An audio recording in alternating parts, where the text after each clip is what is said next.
Hello and welcome everyone, I am Simranjeet Mann. And video start करने से पहले मैं आप लोगों की एक बात क्लैरिफाई कर देता हूं कि this video is for those जिन्होंने एक रेजोल्यूशन ले लिया है कि इस बार at any cost I have to write mains. पिछली बार प्रीलिम्स में जो गलतियां हुई थी, जिन गलतियों की वजह से सारी मेहनत वेस्ट हुई थी, वो गलतियां नहीं रिपीट करनी है। उन गलतियों को आइडेंटिफाई करना है, उनको एक्सेप्ट करना है और उनको प्रैक्टिकली रेक्टिफाई करना है। ठीक है, so let us start this video. Let us see what mistakes we made and how to rectify them. Our first mistake was content overload. जैसे ही हमने प्रीलिम्स की प्रिपरेशन स्टार्ट की थी, हमारे अराउंड एक इकोसिस्टम क्रिएट होने लग गया था। उस इकोसिस्टम ने क्रिएट किया एक फियर ऑफ मिसिंग आउट कि लाइब्रेरी में वो ये पढ़ रहा है, उसने वो क्लासेस लिए हैं, वो दिन में इतनी क्लासेस ले रहा है, तो मेरा कैसे होगा। And in all this what happened, you missed out on your own sources. आपने ना एनसीईआरटी रिवाइज की, आपने ना स्टैंडर्ड बुक रिवाइज की, जो भी वैल्यू एडिशन मटेरियल आपने पहले डिसाइड किया था, ना उसको कंप्लीट किया, ना रिवाइज किया। अब अपने दिल पे हाथ रख के बताओ कि जब एग्जाम हॉल में बैठे थे, ये रियलाइज हो रहा था ना कि ये पढ़ा है बट ये आंसर नहीं कर पा रहा हूं या उसमें गलती करके आए थे। अब की बार उस मिस्टेक को रिपीट नहीं करना है। हमने जो एक बार डिसाइड कर लिया है उसको कंप्लीट करना है, 4 बार रिवाइज करना है, और अगर उसके बाद टाइम बचता है तो फिर किसी और सोर्स पे मूव ऑन करना है। अगर आप ये कर लेंगे, इतने में आराम से 110 प्लस आपका स्कोर आ जाएगा। Clear?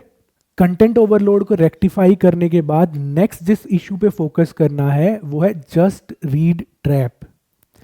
Please understand, except science and technology, these are humanities subjects. Humanities subjects को रीड करना कोई बहुत बड़ी बात नहीं है। एग्जामिनर को ये बात पता है। एग्जामिनर ऑप्शंस इसी तरह सेट करने वाला है कि अगर आप सिर्फ रीड करके गए हैं तो आप वहां पे कंफ्यूज होंगे। ओके, तो अगली बार ये ध्यान रखना है कि जो आपकी डेफिनेशन है, एक बार टॉपिक कर लिया या एक बार सब्जेक्ट कर लिया, उस डेफिनेशन में सिर्फ रीडिंग नहीं इंक्लूड होनी चाहिए। रीडिंग के बाद लर्निंग, फिर रिकॉलिंग।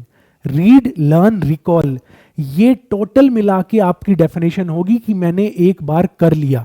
जो आप बोलते हो ना कि मैंने सर एक बार हिस्ट्री कर ली अपनी, तो रीडिंग को कभी भी आप करना मत मानिए। रीडिंग करना कोई बड़ी बात नहीं है, आपको करना है read, learn, recall. Clear? Next हमारा जो इशू आता है वो आता है प्लानिंग और टारगेट सेटिंग में। आप लोग क्या करते हैं कि 20 डेज में मेरे को पॉलिटी करना है, 20 डेज में मेरे को ज्योग्राफी करना है, फिर इकोनॉमिक्स करना है, फिर हिस्ट्री करना है, फिर करंट अफेयर्स करना है, साइंस एंड टेक्नोलॉजी करना है, एनवायरनमेंट करना है, आर्ट एंड कल्चर करना है। ये सब आपने सोच लिया, 20 डेज सबको देने हैं। बट एक्चुअल में ये प्लानिंग नहीं है। प्लानिंग के 3 मेन कंपोनेंट्स होते हैं।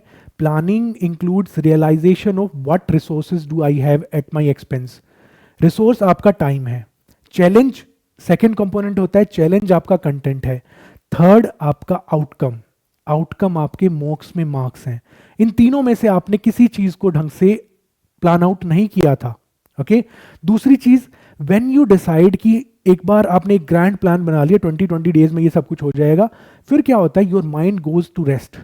फिर आपको ये लगता है ये सब हो जाएगा, वेरी गुड, फिर उसके बाद प्रीलिम्स क्लियर हो जाएगा, फिर रैंक आ जाएगी, चलो मोबाइल उठाते हैं और चेक करते हैं कि डिस्ट्रिक्ट कलेक्टर को कितना बड़ा मंगला मिलता है, कितनी सैलरी होती है, कितने गार्ड मिलते हैं। नहीं, planning must make you accountable. Planning must be realistic. आप प्लान करो नेक्स्ट 7 डेज का। नेक्स्ट 7 डेज में मेरे को 21 चैप्टर्स करने हैं। एवरी डे आप मेरे को 3 चैप्टर करने हैं। हर शाम को मेरे को स्टॉक टेक करना है कि मैंने आज कितने चैप्टर किए, कंप्लीट किए या नहीं किए। नेक्स्ट डे उन चैप्टर्स को सुबह सबसे पहले रिवाइज करना है, फिर उस डे के प्लान पे मूव करना है। 7th डे खत्म होने के बाद 8th डे पे आपको मॉक देना है। मॉक में अपने मार्क्स चेक करने हैं। मॉक में जो आपने क्वेश्चन गलत किए हैं उनको अपने कंटेंट से कंपेयर करना है। मैंने पढ़ा था फिर भी क्वेश्चन सॉल्व क्यों नहीं हुए। This is planning and this is execution. What you do is not planning, that is wrong planning and wrong target setting. Clear? Temporal planning की मिस्टेक आइडेंटिफाई करने के बाद लेट अस अंडरस्टैंड कि हम subject wise planning में क्या mistake करते हैं। Now, I won't even call it a mistake, I call it a blunder. That is neglecting static. Now, इसको आप accept करो या मत करो, but I know this is a fact. You people neglect static. हाँ, but एक psychological reason है उसका. You are not actually consciously doing it. There is a subconscious reason for it. और वो reason है कि static की किताबें आपके टेबल पे रखी हुई हैं. ठीक है। स्टैटिक आपको लगता है कि इट इज समथिंग जो हमारे रीच में है, that is within our grasp. कोई बात नहीं, मनी बिल की डेफिनेशन में क्या क्या इंक्लूड होता है मेरे को नहीं पता, लेकिन हाँ मेरी किताब में लिखा हुआ है, ठीक है। गवर्नर की पार्डनिंग पावर्स क्या होती है मुझे शायद अभी पूरी तरह पता नहीं है, लेकिन हाँ मेरे पास किताब है जिसमें लिखा हुआ है। ओके, एंशिएंट हिस्ट्री में कौन से लिटरेरी सोर्सेज हैं, उनके कौन ऑथर्स रहे हैं, मेरे को नहीं याद आ रहे, लेकिन मेरे पास किताब है, उसमें से मैं देख सकता हूँ।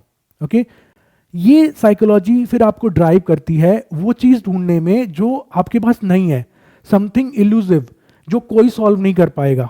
ओके, कुछ ऐसा कंटेंट ढूंढते हैं, कोई ऐसा सोर्स ढूंढते हैं जो यूपीएससी अब की बार किसी ने बोला है कि वहां से पूछने वाली है। ओके, ईयर बुक पे फोकस करते हैं। चलो, ईयर बुक से किसी ने बोला है कि पिछली बार बहुत सारे क्वेश्चंस आए थे, बट मैं ये नहीं कह रहा कि आप उस पर फोकस मत करिए, लेकिन not at the expense of static. पहले स्टैटिक को कंप्लीट करना जरूरी है। Rest is an icing over the cake. If you make the periphery your core, you are not going to succeed. Clear? Core remains the static. Static must not be neglected at any cost. Okay, इस बार ध्यान रखना है कि मेरे को किसी से कंपेयर नहीं करना है, ठीक है। मेरे को एग्जाम क्लियर करना है। 70% of UPSC prelims will always be static. Okay, it will always come from static content. पहले उसको मजबूत करना है, उसके बाद बाकी 30% को नेग्लेक्ट नहीं करना है, बट हाँ 30% के लिए 70% को नेग्लेक्ट नहीं करना है। Please keep this in mind. Okay, next mistake is again something जो हमारा एटमोस्फेयर, हमारे अराउंड का इकोसिस्टम हमसे कराता है, and that is attempting too many mocks. That is counting mocks, not tracking performance. Okay, 70-80 mocks से आपको कोई फायदा नहीं होने वाला है until and unless you are analyzing those properly, you are identifying your mistakes और बाद में उसको रिवाइज भी कर पाओ। okay? इसलिए एक बैलेंस बना के चलना है हमें। टेक 25 गुड मॉक्स, ओके, और बी प्रैक्टिकल। लेट अस से I am today at 60 marks और मेरा टारगेट है 110 मार्क्स में पहुंचना यूपीएससी में, या फिर फाइनल मॉक में मेरे को 110 मार्क्स में पहुंचना है। 25 मॉक्स में आप हर मॉक में एक टारगेट बनाओ कि after every mock I have to improve by just 2 marks. You will be much more relieved. आपको इतना स्ट्रेस नहीं होगा कि आज ही 5 मॉक्स देने हैं, आज 5 मॉक्स में 100+ लाने हैं। नहीं, mocks are the outcome stage of your planning. Clear? पहले आपको अपने कंटेंट पे वर्क करना है, नॉलेज गेन करनी है, मॉक्स में उसको इंप्लीमेंट करना है। तो मॉक्स प्रॉपर इंटरवल पे होने चाहिए और क्लियर टारगेट होना चाहिए कि मेरे को नेक्स्ट मॉक में कितना इंप्रूव करना है। मॉक एनालाइज करते वक्त ये ध्यान में रखो कि जहां जहां आपने गलतियां की हैं उन गलतियों को जाके देखो, क्योंकि आपने वो चीज पढ़ी है कहीं पे, पढ़ने के बाद भी गलतियां क्यों हुई हैं, ताकि वो नेक्स्ट टाइम रिपीट ना हो। और ये एक दिन में नहीं होगा, over 4.55 months, when you give 25 mocks, when you do them diligently, when you identify your mistakes, when you revise them, you make real improvement. Clear? तो अब की बार mocks नहीं काउंट करने, परफॉर्मेंस को ट्रैक करना है, याद रहेगा। अब हमने इतनी सारी मिस्टेक्स अपनी आइडेंटिफाई कर ली, एक्सेप्ट भी कर ली, अब एक सबसे बड़ा ब्लंडर भी एक्सेप्ट कर ही लेते हैं, and that is gambling with CSAT. Subconsciously आपको लगता है सी सेट से सिलेक्शन नहीं होना है, क्योंकि मेरिट तो हमारी पेपर 1 के बेसिस पे बननी है, बट बेटा सी सेट के बिना भी तो सिलेक्शन नहीं होना है। और एप्टीट्यूड एक दिन में नहीं बनता है, एप्टीट्यूड बनने में लॉन्ग टाइम लगता है। और मैं नहीं कह रहा कि आप हाफ डे सी सेट को दो, जस्ट 45 मिनट्स डेली सी सेट को दो, प्रैक्टिस करो, धीरे धीरे एप्टीट्यूड डेवलप हो जाएगा। वरना प्लीज नो दिस, जो पेन होता है ना कि फर्स्ट पेपर में 100+, 110+ मार्क्स आए हैं और सी सेट नहीं हो पाया, that pain is unbearable. Please do not go in on that way जहां पे आपको उस पेन को फेस करना पड़े। Clear? Now before ending this video, let us just see the last and the most crucial thing. I won't call it a mistake. This is actually a concern of mine. Okay? देखो, prelims preparation जो होती है ना वो बहुत लंबी होती है, तो उसमें मेंटल हेल्थ को नेग्लेक्ट नहीं करना है। देयर आर टाइम्स जब हम अकेला फील करते हैं, पजल्ड फील करते हैं, उस टाइम पे हमें सिंपल एक चीज़ करनी, देखो पहले तो जो चीज़ हमें स्ट्रेस दे रही है उसको दूर हटाओ, ठीक है। थोड़े टाइम के लिए किताबों से हम दूर जा सकते हैं, वो चीज़ कर सकते हैं जो हमें खुशी देती है। That can be anything.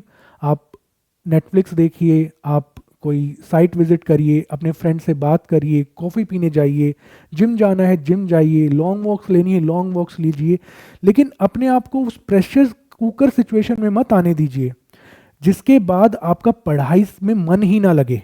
Okay, अगर कुछ चीज़ आपके लिए पनिशमेंट बन जाएगी तो उसको आप कभी भी एंजॉय नहीं कर सकते। और बिलीव मी, जर्नी बहुत लंबी है। अगर इसको पनिशमेंट की तरह देखने लग गए एक बार तो फिर क्लियर नहीं होगा। एंड इसका बेस्ट वे है stress management. And stress management का सबसे अच्छा तरीका है, पहले अपने आप को ओपन अप करिए, ये रियलाइज करिए कि दूसरों से अपनी प्रॉब्लम शेयर करने से आपको अच्छा फील होगा। ओके, और अगेन जैसे ही आपको स्ट्रेस फील होता है, अपने स्ट्रेसर्स जो कि हमारी बुक्स हैं उनको दूर हटा दीजिए कुछ टाइम के लिए, कुछ इतनी बड़ी आफत नहीं आ जाएगी। ओके, बट दिक्कत क्या है, उस टाइम पे ये फील होता है कि स्ट्रेस इतना हो जाता है कि हम एंजॉय करना ही नहीं चाहते। हमें लगता है कि यार अगर थोड़ा सा भी टाइम और खराब हुआ तो फिर और प्रॉब्लम होगी। ऐसा कुछ नहीं होगा। प्रेशर कुकर सिचुएशन में जाने से कोई फायदा नहीं है। अपनी मेंटल हेल्थ का ख्याल रखना है, ठीक है। तो जो जो मिस्टेक्स हमने आज आइडेंटिफाई की हैं उनको we will humbly accept, and जो जो हमने सॉल्यूशंस उसके सोचे हैं we will implement them. And again our resolution हमें याद रखना है कि at any cost we have to give mains this year. Clear? Best of luck, take care.